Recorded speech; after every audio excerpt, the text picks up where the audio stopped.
1800 Online.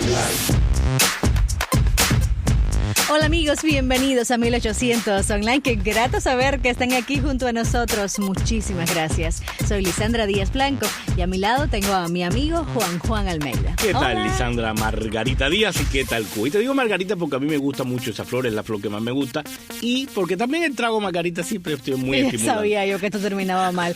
A mí me encantan las margaritas. Si tú supieras que no las encuentro tan a menudo como me gustaría. Yo tampoco. ¿Verdad? La he visto poco. Y hablando de cosas que me gustan, hoy estaremos conversando con un invitado especial. Nació en Camajuaní, o sea, prácticamente vecino de Lisandra.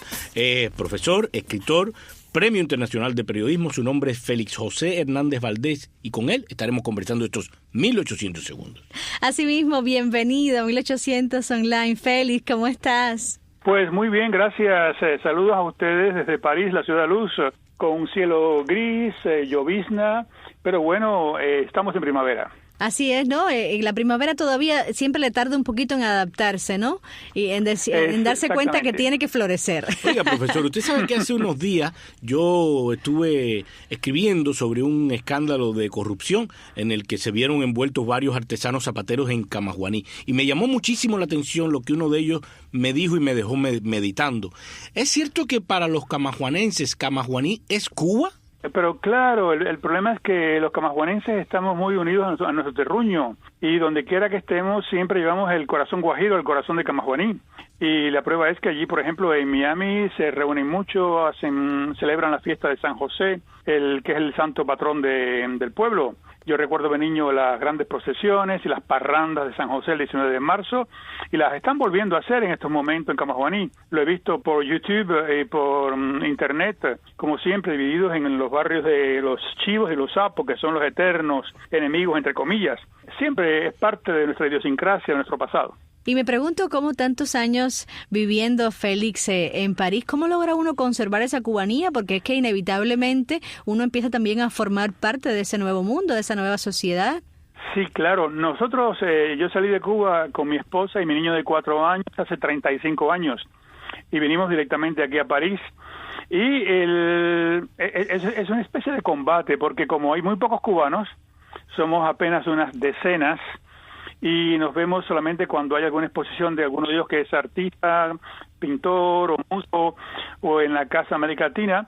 Pues entonces dentro de este medio tan francés pues tratamos por todos los medios de mantener nuestras raíces.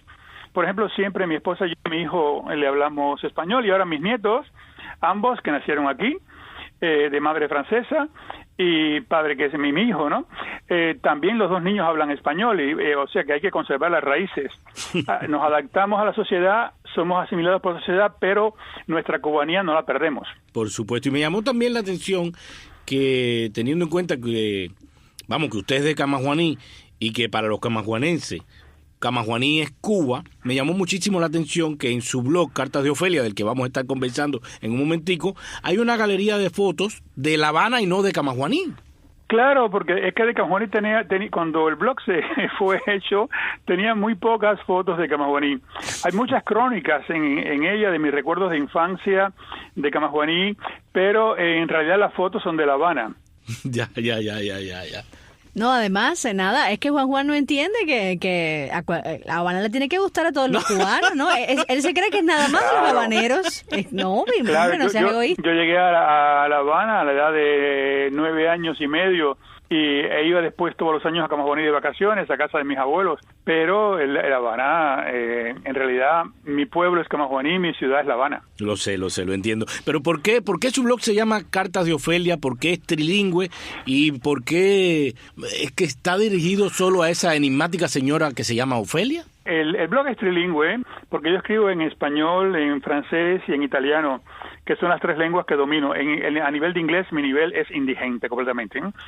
Pero entonces, cuando yo llegué aquí Me gustó eso, indigente. Bueno, pero es ¿qué más se puede pedir, Félix? No, claro. Mi nivel es dramático en inglés. Pero cuando yo llegué aquí a Francia, todas las semanas yo escribía una carta a mi madre, Ofelia Valderríos, guajira camajuanense, como yo, y entonces pero vivía en La Habana, y yo le contaba todo, mira mamá, fui al Museo del Louvre, ¿sabes? Estuve frente a la Gioconda, y la Gioconda es así, estuve frente a la Venus del Milo, pasé por el Sena, fui aquí, y yo le contaba todo, y las cartas iban a través de una embajada, por la valija diplomática de un amigo que yo tenía en Cuba, que trabajaba en una embajada, y por ahí iban, y llegaban. Y entonces, después me enteré que todos mis amigos de Cuba iban a casa a leer las cartas para enterarse de lo que era el Louvre, para enterarse de lo que era Versalles, y entonces lo que era la libertad, y yo le explicaba hasta cómo era un supermercado, le explicaba cómo se tomaba un taxi y todo. Y entonces, poco a poco la gente iba a Cuba, a mi humilde casa de la calle Soledad 507 entre San y San José. Y la gente comenzaba a copiar las cartas, las copiaban, no había fotocopias, y empezó a circular, pues, y aquello para mí fue alucinante, porque todo el mundo iba a casa a copiar. Ofelia llegó una buena carta, préstamela para copiar, y las copiaban a mano. Y entonces o sea, yo seguía escribiendo. Tu carta era como el comienzo de las redes sociales ahí en Camajuaní. Exactamente, y llegaban a Camajuaní las copias. Y en Camajuaní, en casa de mis abuelas, la gente iba a copiar las cartas para enterarse de lo que era el Louvre, de lo que era la casa de Víctor Hugo, la casa de la Croix. Y entonces después, como empecé a hacer viajes, mi pasión son los viajes, hemos recorrido 66 países. Pues yo le explicaba todo sobre Londres, sobre Ámsterdam, Bruselas, Bangkok, el Cairo, etcétera. Y entonces después mi madre falleció en el año 85. Y dejé de escribir, y entonces mis amigos me empezaron a decir, pero Félix, tienes que seguir escribiendo, ¿cómo? No sabemos nada del mundo.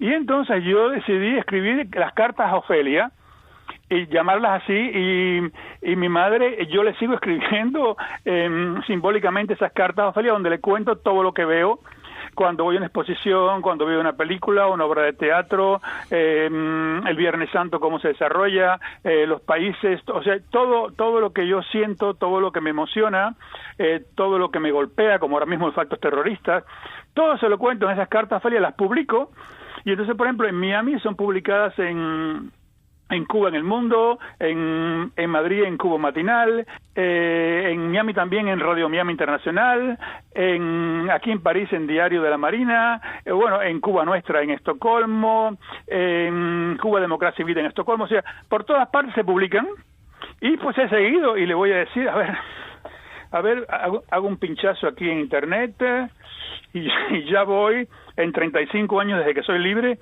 por 3.842 cartas a Ofelia. ¡Wow!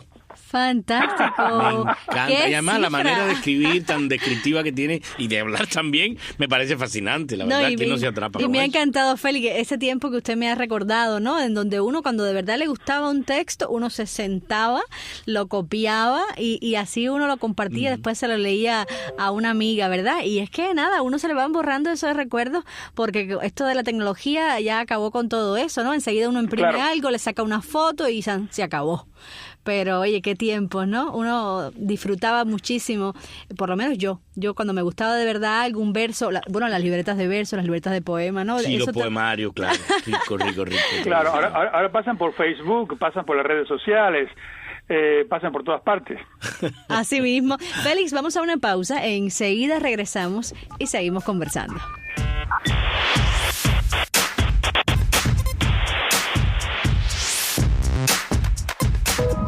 Radio Martí, vía satélite. Radio Martí, a través de la señal de satélite de Sirius XM.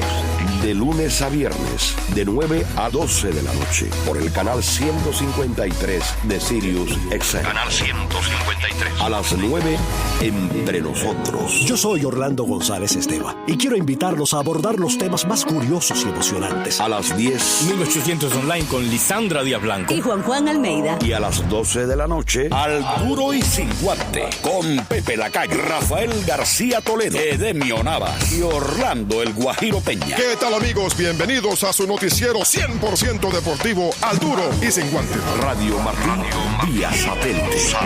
De lunes a viernes, de 9 a 12 de la noche, por el canal 153 de Sirius XM. Canal 153. Radio Martí, vía satélite.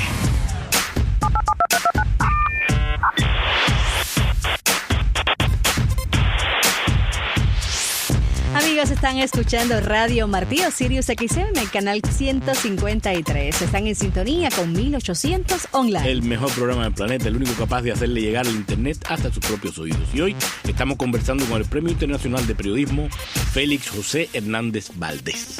Así es, directamente desde París nos cuenta de su vida allá, de los modos de los que ha echado mano para mantener su cubanía, sus recuerdos maravillosos de su pueblo camaguaní, también en La Habana, y especialmente de su blog Cartas a Ofelia, que comenzó como efectivamente cartas a su madre y luego entonces pasó al espacio digital a modo de carta simbólica cuando ella falleció. Y nos hablabas hace un ratico, Félix, sobre todo el impacto que ha tenido este ataque terrorista a Bruselas. El año pasado también fue un año muy difícil para el pueblo francés por los ataques terroristas en París. Cuéntanos un poco cómo has vivido tú y tu familia todo esto. Pues esto es dramático. Es muy triste que se trate de estigmatizar a los musulmanes. En Francia hay 6 millones de musulmanes y solamente hay unas decenas que han caído en el fanatismo y el terrorismo, por lo cual no hay que estigmatizar porque eso provocaría una guerra civil.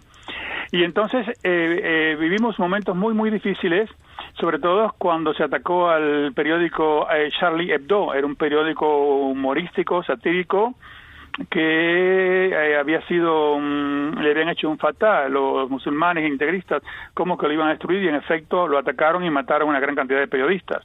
También posteriormente cuando atacaron la sala de fiestas del Bataclan, cuando dispararon con ametralladoras contra los clientes que había en varios cafés, en la entrada del gran estadio de París, el Stade de France, todo eso provocó una conmoción social gigantesca. La gente aquí manifestaron en masa. Yo fui con mi cartel, yo lo hice, pero yo no puse yo soy París, yo no puse mi cartel yo soy Charlie. No, yo escogí una frase del más internacional de los franceses, que es Victor Hugo, y yo le escribí las palabras de él: liberté, liberté, sauvons la liberté, elle sauve le reste. Wow. O sea, la libertad, salvemos la libertad, ella salva todo lo demás. Cuando un periodista de la tele de aquí me preguntó, digo, porque si yo pongo yo soy Charlie, me limito a un acto de terrorismo; si pongo yo soy París, me limito a un acto de terrorismo, pero el terrorismo afecta al mundo completo. Y ahí tenemos que salvar la libertad que hay que salvarla, porque ella salva lo demás. Y como Francia a mí me dio la libertad, pues yo considero que tengo que hacer algo, y mi forma muy humilde de hacerlo es salir con este cartel por las avenidas de París con toda la muchedumbre enorme, pidiendo que salvemos la libertad. Lo hable inspirador. Esto ha sido tremendo. Lo hable inspirador. Pero cuénteme una cosita, porque ya que estamos hablando del hoy, día de la hora, hace prácticamente nada, el Club de París condonó a Cuba una cantidad de 4,9 mil millones de dólares. François Hollande, el presidente francés, visitó recientemente La Habana, también Raúl visitó París, también pasaron por La Habana el mandatario italiano, también el de Austria. Pasa recientemente Barack Obama y ahora los Rolling Stones. ¿Qué opinión le merece todo esto en este contexto actual? La visita de Raúl Castro a París yo creo que fue muy positiva, porque la prensa en su totalidad habló de los derechos humanos en Cuba como eran pisoteados, sacaron todas las historias, hasta las fotos de Raúl Castro atando a los hombres en los palos en Santiago de Cuba en enero del año 59. Hubo una avalancha gigantesca de información de gran calidad sobre todo lo que ha ocurrido en Cuba en más de medio siglo. El hecho de que el presidente de Francia haya ido a Cuba simplemente es por negocios. Él fue acompañado con grandes dirigentes de las casas Bouygues, de construcción, Total, de petróleo, Accor, de hoteles, pero aquí lo que golpeó a la opinión pública no es que fuera, porque él va como presidente a una cantidad enorme de países africanos en los cuales los derechos humanos no son respetados tampoco. Y esos presidentes son recibidos en el Palacio del Eliseo, como fue recibido Raúl Castro. Sí, yo creo que si el Palacio del Eliseo pudieran entrar nada más que los presidentes, los jefes de Estado de los países verdaderamente democráticos como Estados Unidos o Francia, iría muy poca gente, ¿no? Entonces, vamos a hablar claro. Si exceptuamos Canadá y los Estados Unidos, la Europa occidental, Australia y Japón, yo creo que no, a la lista de países verdaderamente democráticos no se pueden agregar muchos. El caso, aquí lo que se criticó mucho fue que él pidió ir a ver al señor Fidel Castro a su casa. Y las imágenes de él sonriente, feliz. Este señor estaba tan feliz como un niño el Día de Reyes frente al árbol de Navidad. Era una maravilla, se veía en su semblante. Cuando regresó, la prensa le preguntó que por qué había ido a ver al señor Fidel Castro, que no era necesario, y él dijo que yo me encontraba frente a la historia, je me suis retrouvé en face à l'histoire. Y entonces todo el mundo se preguntaba, pero ¿qué historia se encontró él? Y entonces no se sabe si hubo una palabra sobre los derechos humanos. Sin embargo, ahora ha habido un paralelismo muy importante en la prensa, porque cuando el señor Obama acaba de visitar a Cuba, pues aquí se ha desplegado todo de que el señor Obama no fue a visitar a Fidel Castro, de que se reunió con los disidentes cubanos, y que en el discurso que él realizó en el Teatro García Lorca, creo que ahora se llama Alicia Alonso, pues fue un discurso muy didáctico, muy serio, muy responsable, donde habló de democracia, habló de libertad, habló de los cubanos de ambos lados de la estrecha Florida. O sea que aquí se ha alabado enormemente el discurso de Obama frente por frente a Raúl Castro. Es primera vez que esto ocurre en más de medio siglo. Sí, realmente la reacción ha sido también así desde este lado de la orilla y es impresionante porque muchas personas que confiesan que no votaron por Obama, que nunca han estado de acuerdo con la mayoría de lo que ha promovido Obama, han celebrado muchísimo este discurso y sobre todo el exilio cubano en Miami ha agradecido mucho el modo en que les defendió Obama, el modo en que los puso en la historia y fue y les dijo a los cubanos en Cuba, hay otro pueblo cubano ahí esperando para reconciliarse, que ha sufrido, que hay que entenderlo, y tienen que comenzar de nuevo, que reconciliarse. No, y también que el discurso del presidente norteamericano pues fue totalmente seductor, como habló de temas como votar a sus propios dirigentes, habló de exilio, tocó temas tan cubanos como Ropa Vieja, Celia Cruz, habló en la español, Virgen de la Caridad de Cobre, habló en español, vamos, fue totalmente seductor. Es que, no, y una de las críticas que le han hecho en la prensa cubana es que leyó del teleprompter. Bueno, ellos lo pueden decir porque estuvieron allí, pero yo que lo vi por la televisión, yo no lo hubiese pensado que estaba leyendo, ¿no? Es realmente impresionante la capacidad de oratoria y para conducirse frente a una audiencia que tiene el presidente Obama. Pero además, leer de teleprompter, ¿qué malo tiene? Todos los presidentes del mundo llevan un discurso a un lugar, discurso que valga la redundancia decir que según las reglas del protocolo, no sé todavía si en este caso se cumplieron, pero según las reglas del protocolo, el mandatario anfitrión tiene que tener antes del discurso. Entonces, quiero pensar que Raúl sabía lo que iba a decir Obama antes de su discurso. O sea que no hubo sorpresa. No, yo pienso que en ese tipo de actividades nunca hay sorpresa. Ese es un detalle que no sabíamos. Hay ocasiones en que incluso los discursos se le dan antes a la prensa. Así que nada de extraño tendría, tienes toda la razón. Félix, y también hemos sabido de la muerte reciente de uno de los desertores de la guerrilla de Benigno. Ernesto Guevara. El señor Benigno.